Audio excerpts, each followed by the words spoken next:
right. Okay. McKarmic. McKarmic. McKarmic. Jarvis. It's right there, Jarvis McKarmic. If you need a quick reference, I know it's kind of like a head twister, Yeah. but it's right there. Yeah. But it's Welcome right to there. Welcome to Meet a Vessel. Today's guest is Jarvis McKarmic. He is a council resident and a painter. He's also an artist and a writer and a poet. And I first met Jarvis when I moved here a couple of years ago. He was pumping my gas. We didn't talk much, but I did meet him on the ferry, and he got a copy of my book, and he's a poet. And so he really resonated well with me, and we had lots of great conversations about spirituality and just life in general. So let's meet him. Meet a vessel. Thanks for having me, Bill. Yeah. No, appreciate it. Thanks, Jarvis. Yeah, no, it was great meeting you there on the ferry that day. I felt like we really clicked and connected on a deeper level. Yeah. You know, the fact that we get to go into the ferry lounge and have a chat. Yeah, no, it was really good. And we could have talked for hours, and we have talked for hours in the sense since. Mm-hmm. And some of the things that resonated with me with you is you lived on the street for a while. Mm-hmm. And what was it that brought you off the street? How old were you, and when did you come off the street? What happened? I started traveling when I was about 17, 18 Yeah. in the late 90s. Yeah. And I, just started traveling all over the place, started backpacking around, went over to Newfoundland, up to Labrador, hitchhiked across Canada several times, up to the Yukon. And I just, started hanging out with travelers, a lot of hippies and punks and stuff. Okay. So it was the late 90s. And then I got off the streets around 2005, 2006. And what got you to move off the street? What was the determining factor that said, okay, this life is no longer for me? Well, there was a lot of depression. There was a lot of my friends that were leaving at too early of an age. So that was kind of a wake-up call for me. But one thing that I want to mention, Mm-hmm. that I mentioned to you before that you liked, is Mm-hmm. that a guy said to me, it's okay to be a young bum, but it's not okay to be an old bum. And that kind of stuck with me. And that was like a trigger. And I kept on thinking about that. And I was like, that's a good point, right? Mm-hmm. So not that I was a bum, but I was, kind of bumming around, hoboing around, playing my guitar, just enjoying life, right? I kind of started working at an early age. Mm-hmm. And that kind of took away a lot of my youth and my freedom. Oh, interesting. Mm-hmm. So did you find, were you spiritual at all? Oh yeah, I've always been spiritual. What drew you to spirituality? Do you think there was more of a life? Do you think there's more of a spiritual life on the streets? It's a spiritual experience. And I think that's what I was seeking, was spirituality. It was like an odyssey.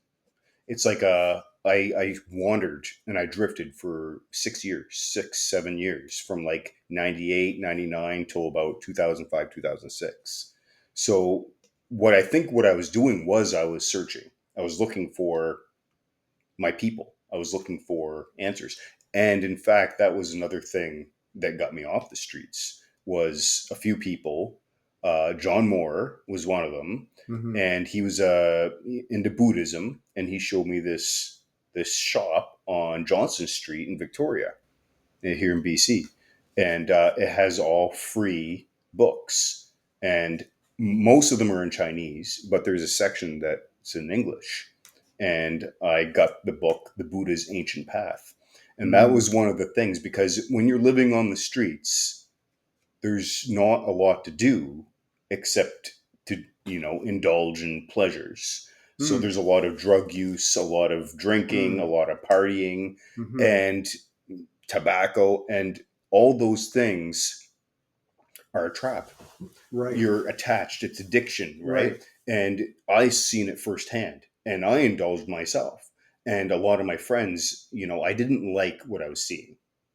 Right. So in the So did you lose friends on the street? Oh yeah, Yeah. oh yeah. I've lost a lot of people. Do you mind, like, was it like we're talking probably days before fentanyl and stuff like that? Oh yeah, way before fentanyl. I'm talking like early 2000s. And Yeah. I lost friends from suicide.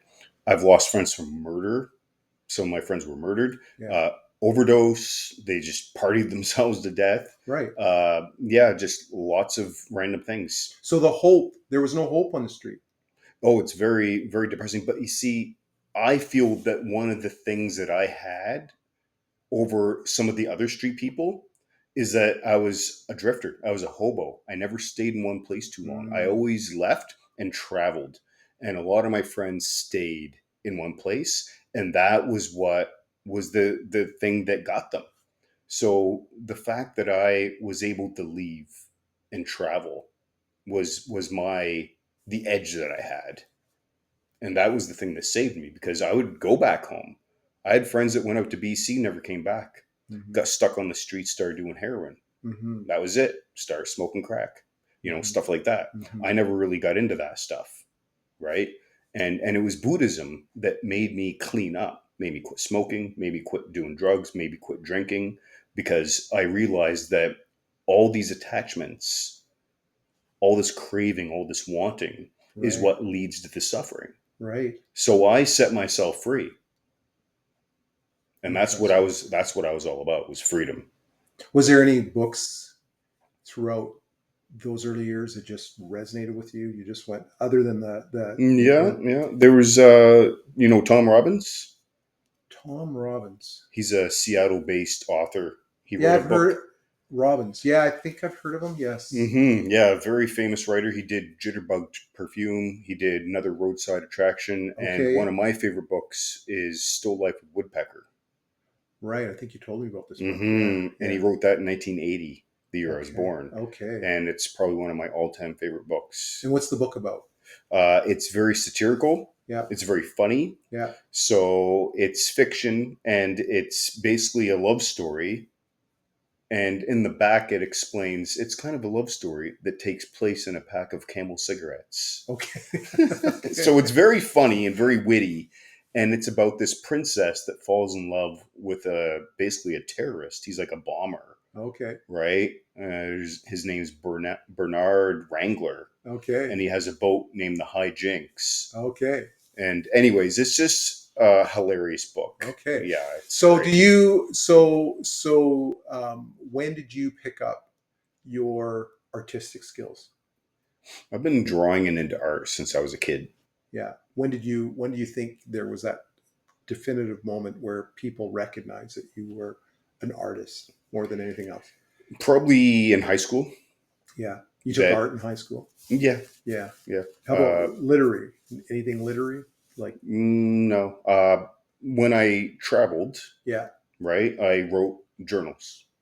Right. In Okay. fact, my journal is right here. This is the book that I traveled with.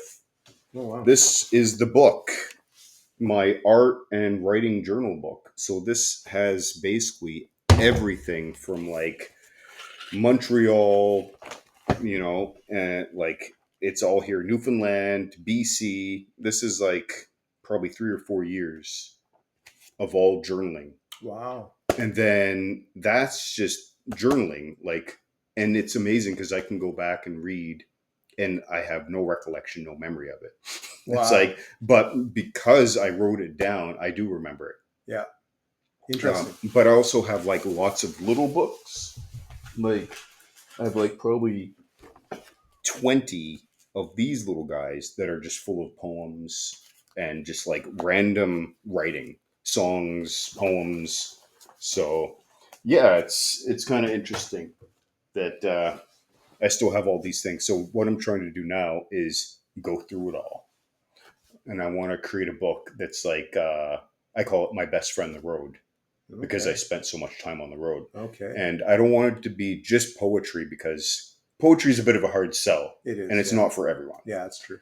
So I kind of Yeah, want it that's to be true. a mix. So I kind of want it to be a mixture of like short stories of being on the road, a bit of philosophy because I'm really into philosophy, Mm-hmm. spirituality, psychology, and poems. Mm.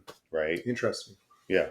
Interesting. Yeah, I wrote a book in my 20s, and it was a compilation of all my poetry as well as a story behind it. And I was into photography, so I would have photography. I'd have the Hmm. my one of the photos and a poem behind the photo, and then yeah. So I Yeah, kind of you're get showing me that. Yeah, I yeah, I like it. kind of yeah. So and some of my poetry is more like Jim Morrison. It would be just like you know a line so just Hmm. and I could get deep, but sometimes it's just stuff go through our heads, right? As poets, we kind of it's hard to explain what's going through our heads sometimes when Hmm. we're doing that stuff. So Yeah, it's interesting. definitely a love language. It is, yeah. It's really an interesting medium. I love it, but it's not for everybody, and it is, like you say, it's a hard sell. So you started songwriting. When did you pick up the guitar? How old were you when you picked up the guitar? Uh, when I was 10 or 11, there was this old guitar that sat in my closet, but it was out of tune and there was no one there to teach me how to play. And none of my family was musical. So it was just this old guitar that was just left there from the last people that lived there. And I'd pick that up once in a while, but there wasn't really much, going on. I was 10 or 11. This Mm. is early 90s. When I was 15, 16, my cousin, Nick, he was into music and he kind of turned me on to the Beatles. And my buddy Tony Ritchie, who's a really good friend of mine, he got me into Bob Dylan. And Nick was a guitar player. And my parents got me my guitar that I still have that I traveled and hitchhiked around Canada with and Oh, bussed interesting. all over the place with that guitar. And I basically sat in my room and taught myself how to play guitar. Oh, awesome. Yeah, my mom had this old Beatles book, and it was like a piano book, but it had the guitar chords, and Okay. it had the dots where to put your fingers, how to form the D and the G and the A, and I just basically sat there and Strummed for away. hours and Wow. figured out the easy songs because it was the Beatles 1967 to 70, Yeah. so it was like their older stuff that was like kind of weird and stuff. Yeah, there's 60. Well, they had a uh they I think it was 64, 65. I think is when they kind of went into the more of the psychedelic stuff. Yeah, Yeah. Revolver. Yeah, Revolver was 65. Yeah, Yeah, Sixty-six, great album. something like that. I think Help was 65, Revolver was 66. But yeah, it was mid 60s around that time. Right. Yeah. And that Viewers, you took can a look that up. yeah, that was a big turn for the Beatles and they stopped going on tour Oh, they weren't because touring after that. no, they stopped going on tour because I think their last concert was Shea Stadium, I think in New York Really? City and it was just so much screaming. They Couldn't couldn't even they hear. couldn't even hear themselves play so they're just screwing up everywhere and they're just like screw it. So they went into the studio, which was good because they could be creative. And then they, started doing drugs and, experimenting and Hmm. started getting into the sound effects and doing weird things like Tomorrow Never Knows, that Yeah. song Great John song. Lennon wrote Yeah, on great song. Revolver. Oh, Amazing. yeah. So, have you heard of Fall? Fall? Yeah, Faul. No, Oh, Fall. it's not by Fall. the Beatles. False Paul. You've Huh? never heard of the conspiracy of False Paul? Oh, yeah, yeah. The conspiracy that Paul's dead? Yeah, Yeah, okay, yeah, they yeah. call him Fall. Yeah, yeah. I was really into the Beatles. Yeah, Right. yeah. What do you think? Do you think that could be real? No, I don't think so. No. But it's really there's a lot of interesting things like Abbey Road. The symbology of Abbey Road, Yeah.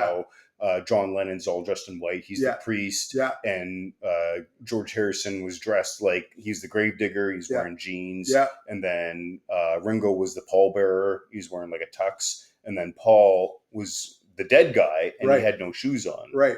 Do you Right? think they just played on that? Do you think they just kind of like said, "Oh, let's make up this story and it'll Yeah, I don't know. sell albums"? Yeah. Well, there's also that Volkswagen Beetle in the album, and the license plate says 28 if.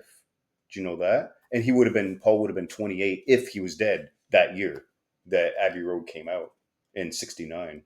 I don't know, man. Or it was like 69 or 70. Well, because Because Let It Be was like the last album, but the album kind of sucked. right. So they're like, okay, we can't finish with this crappy album. Let's make one more. So they made Abbey Road. Interesting. which one is Magical Mystery Tour? Yeah, that came before. That was like 68. Yeah, Yeah. One of my favorite albums, though, is the White Album. the White Album. The White Album came out in 67. Yeah, But there's a lot of turmoil going on because Yoko was on scene. right. And she was in the studio with them when they're making the White Album. And a lot of the Beatles were kind of at odds with one another. And Yeah. they were like not even in the same room. They were all off doing their own thing in their own rooms. Yeah.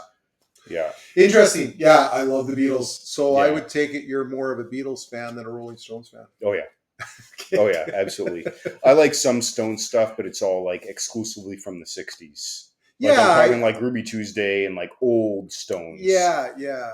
I mean, I appreciate them, and I love who they are and what they did Yeah. for the industry. But it's Mhm. yeah, interesting stuff.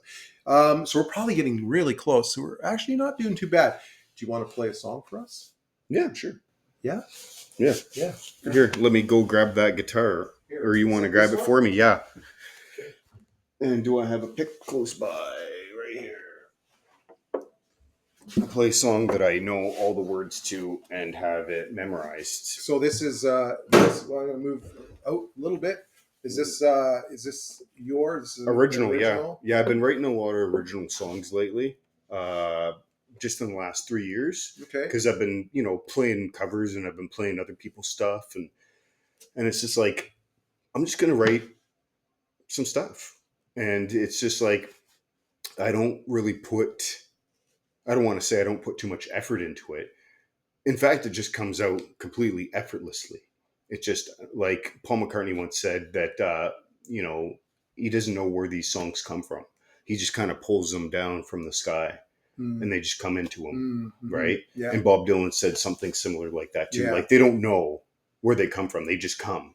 Yeah, they do. And It's like I poetry, just so. start strumming the guitar, and you get an idea, and I'll write it down, and I'm like, oh, I need some chords of that song, and then it just comes to you, and that's it. So this is How the Days Go, and I got this idea. From that right there, see, it says practice 7 habits, and then it says how the days go. And I just was trying to organize some things in my life because I kind of have ADD and I'm like, don't like routine and I get bored really easily. And the cycle of life just drives me crazy. And like, because I lived on the streets for 6 years, everything was completely different every day. And I would never spend more than like 2 or 3 days in any one spot. My brain loves that. But now I'm working, living in an apartment. It's almost like torture for me. So this is how the days go.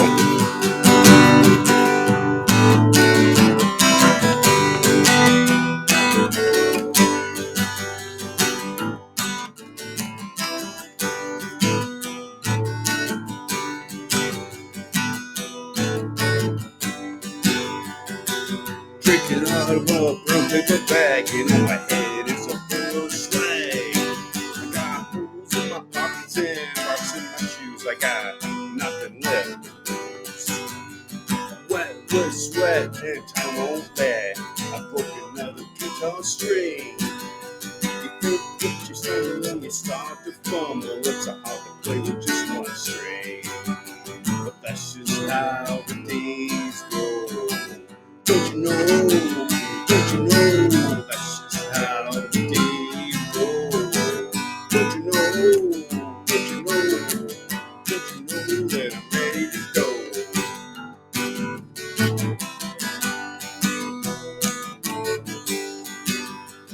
Tripped upstairs, life ain't fair. But hey, what can you do? At least I didn't fall down all the way to the ground. But baby, I'm a phone for you. Yeah, baby, I'm a phone for you. But that's just how the days go. Don't you know, that's just how the days go. Don't you know, Hobo Joe, don't you know that I'm ready to go.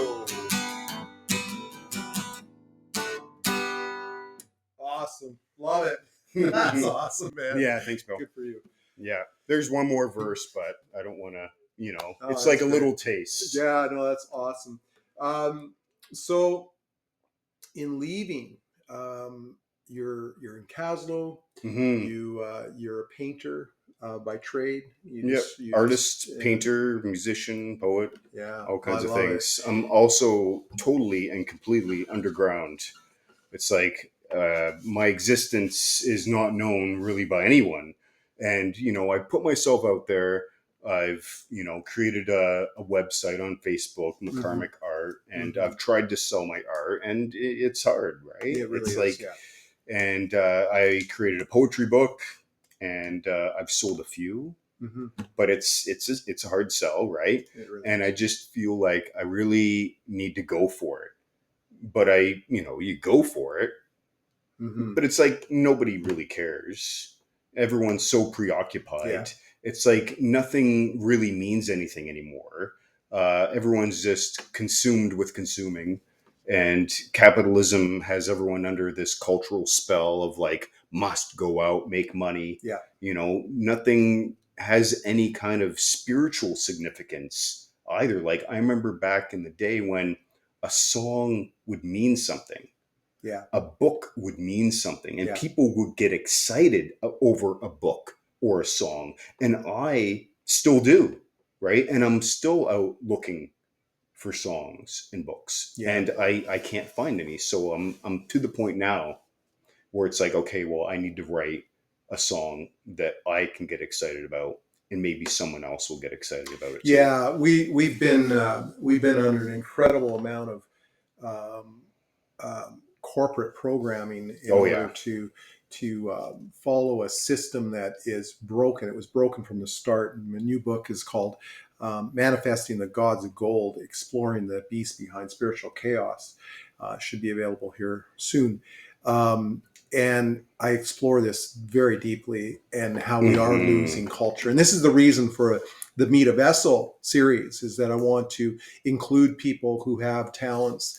We have been saturated with all sorts of consumerism, and it is tough. It's tough out there, and people are struggling to try and make ends meet. And I really feel the need to try and help bridge this unity between the different cultures, the different spiritual beliefs, and to find friends and people who are like-minded.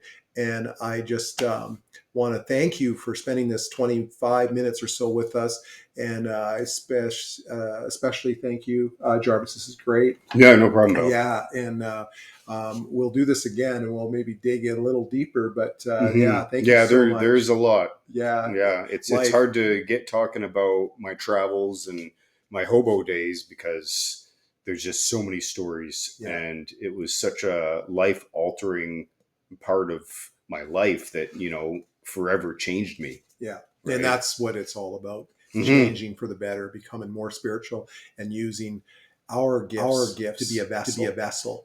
So thank you again, viewers. Thank you for spending this time for us, and learn to be that vessel that we all desire to be in life, and learn how to be patient and kind, and love one another in the most undesirable areas and the arenas of our lives. So thank you again. Enjoy. Go. Do that again. Drinking out of a brown paper bag, and my head is a full of slag. I got holes in my pockets and marks in my shoes. I got nothing left to lose. Wet with sweat and time won't last.